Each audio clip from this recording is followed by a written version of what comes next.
Want to get more views and subscribers? Well, collaborations, especially with large YouTubers, are an awesome free way to do just that while connecting with like-minded individuals and making new friends. In this video, I'm going to share some of my secrets to collaborating, even with large YouTubers as a small gaming YouTuber.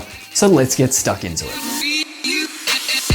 G'day, my name's Marcus Jones. I used to suck at getting views and subscribers, but now I suck a little bit less. So on this channel, I share my experiences to help you grow your gaming channel. So what exactly are collaborations? It's an arrangement in which two or more creators team up to create and post content on each other's channels with the goal of growing each other's audiences. Exposure to one another's audiences is valuable because it can lead to more views and subscribers. So let's get into the actual video. So I've divided this video into 3 parts. Firstly, I want to share with you my favorite collaboration formats. Then in part 2, I'm going to reveal exactly how to find people to collaborate with. And in part 3, I'm going to give you my tips for actually collaborating effectively once you've found a collaboration partner. So I'm super keen, let's get into this. Part 1, I like to share what I believe to be the most popular collaboration styles. Firstly, we have the S4S collab, then we have the Dyad collab, and finally we have the Lone Wolf collab. The S4S collab stands for the Shoutout for Shoutout collab. And in this collaboration, you agree to shout out another creator in one of your videos in exchange for them shouting you out in one of their videos. Now, the idea behind the collaboration is that your subscribers will visit the other channel and subscribe when you encourage them to, and the other channel's subscribers will visit your channel and subscribe when they encourage them to. And as with most collabs, given that most people usually don't unsubscribe to a channel before subscribing to a new one, the S4S collab should result in an increase in subscribers for both channels involved without any major side effect. Now, usually in terms of execution, the S4S collab takes place in the outro of your video. So you'll say something along the lines of, hey, if you enjoyed this video, I'd love for you to check out my mate Larry's video. It's an awesome piece of work all about X, Y, and Z, and I think you'll appreciate it. And then you'll make it really easy for people who are still watching the video at that point to actually visit Larry's video by linking it on screen, in the description, maybe even in your pinned comment, and wherever else you can stuff links nowadays. And of course, the idea is that Larry will do the exact same thing for you and one of your videos, which will drive some of his traffic to your channel. Now, the S4S collab is pretty cool because it's really easy to do. So unlike the majority of collaborations, executing an S4S collab will only take you a few emails and an extra few sentences at the end of your video. It's also surprisingly effective if done right. Now, the key word there is if done right. It's important that both collaborators actually have videos each other's audiences would be interested in, otherwise the collab would be kind of pointless. But in most cases, you'd be surprised how many people actually listen to those call to actions and actually visit the recommended channel. Now, the main downside to this collab though is that it's not great for small creators in my opinion, because if you don't have many subscribers yet, you probably don't want to be sending your 2.5 engaged viewers who actually watch your video all the way to the end to another person's channel. So if you're a small channel, I would probably recommend that you avoid S4S collabs in the beginning, unless of course you're some kind of negotiation ninja who manages to close collabs with creators who are much larger than you. Next one on the list is the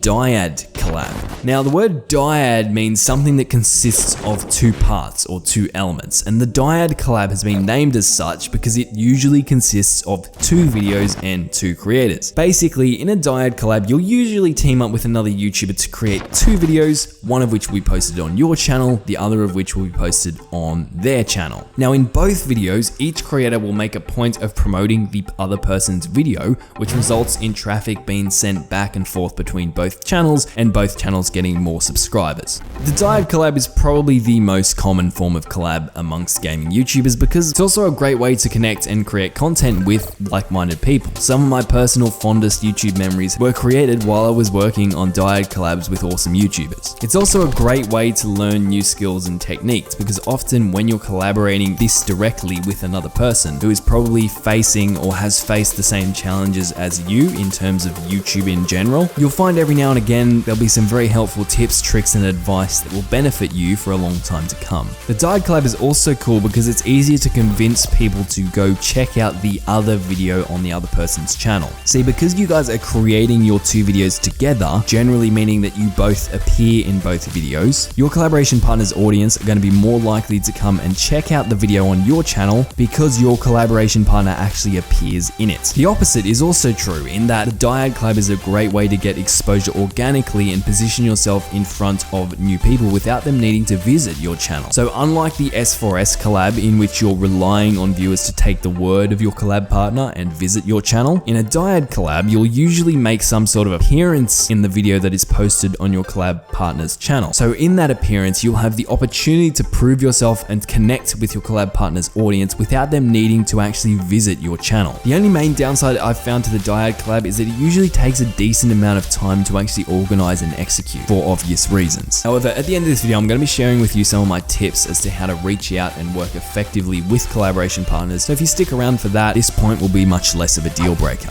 Next, we have the Lone Wolf collab. The Lone Wolf collab is named as such because it usually consists of 2 or more creators, but only one piece of content is actually created and posted. Although it's not limited to these formats, the majority of the time a Lone Wolf collab takes the form of a guest appearance video on your channel. For example, the most popular styles of Lone Wolf collabs would be podcasts and interviews. While this type of collab may seem counterintuitive, since on face value it seems like the only person who would benefit from this type of collab is your collab partner, since you're the only one posting a video, I've actually found it to be quite beneficial for your channel for a number of reasons. For example, Lone Wolf collabs are by far the easiest collabs to propose and organize because, well, most people, especially medium-sized YouTubers, have very busy lives and big egos. If you want a case study, look no further than this video you're watching right now. In all seriousness though, an invitation to appear as a guest in a video or speak in a podcast usually appeals to people's egos and requires very little of their time. And so in most cases, they're much more likely to accept that kind of proposal as opposed to a dyad collab proposal. Naturally, the Lone Wolf collab is also a great way for you to get your foot in the door and build relationships with YouTubers who could be much larger than you.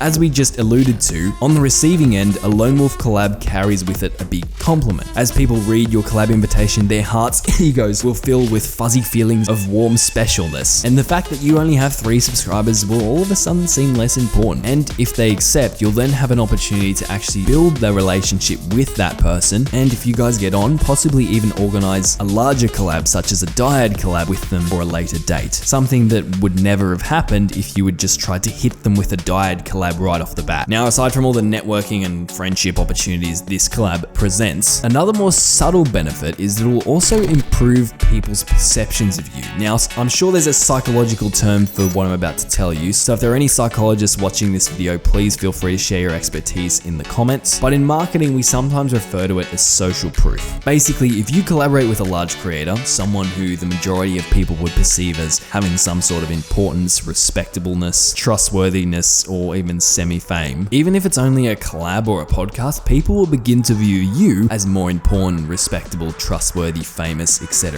simply due to your just being associated with that person. So regardless of your subscriber count, often your collab partner's reputation will rub off on you. For example, if you were to collaborate with PewDiePie tomorrow, for better or worse, all of a sudden people would probably have a lot more respect for you. Even though you yourself will have not drastically changed because of the experience, people will view you more positively because, well, PewDiePie gave you the time of day, so you must be the real deal, right? In marketing, social proof is why brands like Nike and Adidas pay professional athletes millions of dollars to appear in their ads, even though an athletic-looking actor could probably do a better job. Basically, Nike and Adidas want their brands to be associated with those pro athletes. And you can do a similar thing with the Lone Wolf collab. Now, you don't need to collaborate with a huge YouTuber like PewDiePie to receive some of the association benefits we're talking about here. Basically, you just need to collaborate with someone who is relatively well known within their small niche, and voila, all of a sudden, all of the people in that niche who recognize the name of your collab partner will associate you with that person and view you more positively,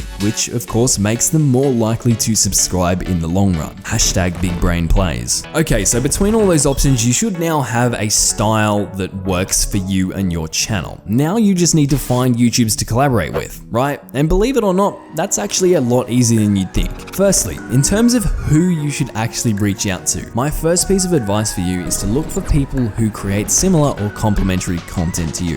Now, this sounds obvious, but at the end of the day, regardless of your subscriber count, if your collab partner is unboxing Barbie dolls while you're creating Call of Duty trolling montages, your collab is probably going to be a flop for obvious reasons. However, speaking of success and subscribers, my other piece of advice to you is don't hesitate to reach out to larger YouTubers. Now, don't get me wrong, it's great to work with YouTubers who have similar subscriber counts to you, or sometimes even YouTubers who are much smaller than you. But there's no denying that when I personally look back over my collab career, the most beneficial collabs, statistically speaking, were the ones in which I worked with YouTubers who were larger than I was. And I don't think I need to explain the reasons for this. But of course, there is a balance. You shouldn't reach out to huge YouTubers if you only have a handful of subscribers. So I know these generalized alphabet soup sentences are probably not very helpful, so let me provide you with a very arbitrary recommendation that may help you to decide who and who not to propose collaborations with.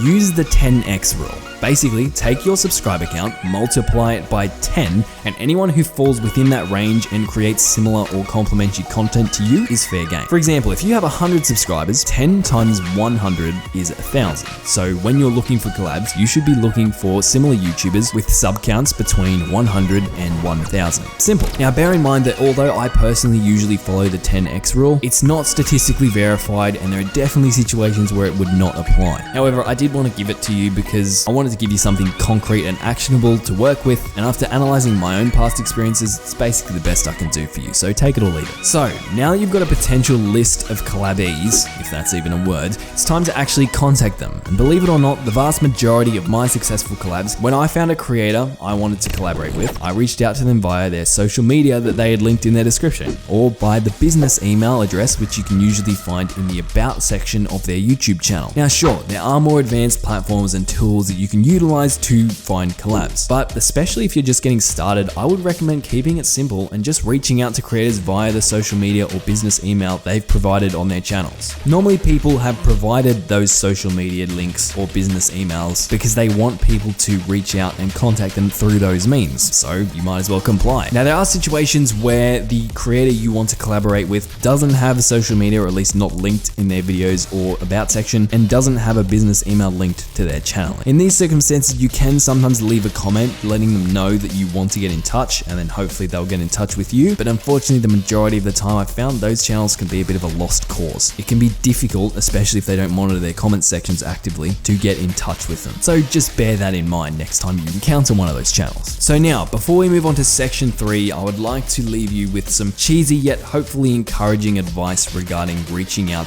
to potential collaboration partners. Don't overthink things. Just get out there and start contacting people. I know it seems daunting at first, but the best way to find collaborations is to actually just get started. Sure, you'll probably get denied the majority of the time, but who cares? If someone ignores or denies your collaboration request, you haven't actually lost anything because you're practically in the exact same situation you were before you reached out to them. So you've got nothing to lose, so you might as well keep going until you get a yes. But don't get started just yet, because I want to show you in section 3 some of my tips for actually working with someone when they agree to collaborate with you. Now obviously the exact collaboration process will depend on the type of collab you're working on together. However, regardless of the type of video you're creating together, I would highly encourage that you make an effort to be very clear in your communication with the other creator, especially if you're the one to initiate the collab. Some important things I would recommend you be clear on is to be on the same page about the style of video you plan on creating, exactly when both videos should go live, on whose channel the videos are going live on, and who's actually responsible for doing what. Now these may seem like trivial details, but if they're not accounted for, your collab will fall into disarray faster than Larry King's 7th marriage. So don't assume your collaboration partner fully understands your exact vision for your collab. Since you're the one who's initiated the collab, they're probably going to look to you for direction, but they can't read your mind. So just make that extra effort to be 100% crystal clear. Now a cool tool I've been experimenting with recently that can help with collabs is called Oslo. Oslo is a free video sharing platform that could be described as a collaborative Google Drive on steroids. Now FYI, the team at Oslo specifically asked me to try out their platform, but ironically I was actually searching for a similar platform at the time of their contact, and after checking out Oslo, I was pretty impressed. So despite my potential unconscious bias, let me show you around real quick. So this is what Oslo looks like when you log in. The free version of it will allow you to upload 5 gigabytes worth of footage, which for those of you who don't speak geek is more than enough for a couple of videos, images, PDFs, and audio files. And as soon as you finish your collaboration project, you can just delete it from Oslo, and that way you'll have room for the next one. Meaning theoretically you should never need to upgrade. So what I would recommend you do when you're first getting started is come in here and create a new project for each new collab you have by clicking on the plus button on the left hand side of the screen. Then you can invite your collab partner to the project by hitting the plus button in the top right and entering their email. And once you choose how much you trust them and shoot them an invite, they'll be able to start working on the Also project with you. Now, Also has a bunch of features, such as a chat if you're too cool for email, shareable review links, the ability to send people file requests when you're sick of waiting for them to send you that piece of footage you've informally requested 5 times, and even the ability to upload videos within Oslo directly to YouTube, which is pretty cool. But although these features are pretty cool, I think my main draw to Oslo is the real-time feedback capabilities. So if you upload a video to Oslo and jump into it, you'll be sent to this page, which could be best described as the holy grail of collaborative online video workspaces. You'll be able to watch the video and add feedback messages to the video using the board on the right-hand side. And as you're watching the video, you can simply start typing and that'll automatically pause the video and attach a feedback message to that specific part of the video. And each message is time-stamped, meaning that your collab partner will be able to click on it and go to the exact location of the video you were referring to, meaning there's never miscommunication as to what part of the video you're talking about. You can even draw on the screen if your collab partner is particularly thick-headed or you just need to illustrate something visually. And coming soon, I'm told that we'll even be able to attach voice messages to feedback to explain finer points. Anyway, when you jump into Oslo, I'm sure you'll find many other cool features and things you can play around with. But in a nutshell, what I'm saying is Oslo is pretty much the best way I've found to streamline your collabs and ensure both you and your collab partner are both on the same page in terms of what needs to get done before the videos can be posted live. So if you want your collaborations to not suck, I would highly recommend you use Oslo, and I'll leave a link below if you're interested. So those are my basics when it comes to mastering collabs as a gaming YouTuber. I really hope you found this video helpful because in the majority of cases, collabs are the best free way to promote your gaming channel, not to mention the many positive side effects that come with them, such as forming new relationships, networking, association, etc, etc. But obviously collabs are only one part of growing a gaming channel. So if you're interested in my complete method to growing your gaming channel, my step-by-step guide, check out the video on screen. In it, I'll reveal my 11-step process that helped me personally grow my gaming channel to over 20 million views. Anyway, I'm off to continue working on my latest invention, the black highlighter pen, so I'll catch you in the next video.